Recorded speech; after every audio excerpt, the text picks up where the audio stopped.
When I was a young man, my father was a pretty successful guy. He had a fair amount of money. He had a lot of resources. He was charismatic. A lot of people looked up to him. Now, that said, he was kind of a Donald Trump character. He was narcissistic. He only really gave a shit about himself. And so he and I didn't always get along. But he was my father, and I was his first son. I never really went to him for help because I knew there were always strings attached. But I knew in my heart that if things got desperate, if I really needed help, my father would be there to help me out. So I'm a younger guy, I'm married, I have a kid.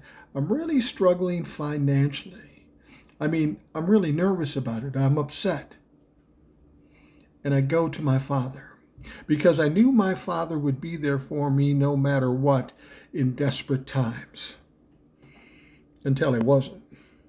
And not only wasn't he there in desperate times, he took advantage of my weakened state. Now, I got through the financial problems, but I never ever got over the disappointment and the devastation to have the one person you think was going to save you say, fuck you. In some ways, I think it helped me. It made me be more self-sufficient and not count on a lot of people.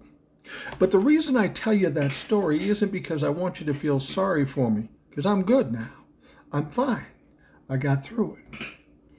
But I see some parallels in this country. We all love America. We think it's the greatest country in the world. And times get bad in America every so often. But I think deep in our hearts we always thought America will pull together and the government will bail us out of any problems that confront us. Well, until they don't. And that's not what I think a lot of people are feeling right now.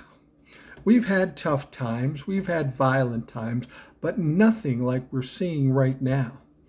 Innocent people getting shot in shopping malls, churches, and schools. People trying to overthrow our democracy.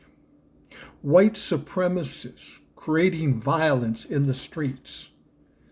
It's about as bad as it can get. And you would hope that our government would be there to stop the craziness and save us. But right now, as we look at it, it doesn't appear to be as though that they are going to do that. And that is disappointing and devastating. So in this case, it's on us. We can't trust the government. We can't trust our country. So we've got to count on us. It's going to take us to push and fight back.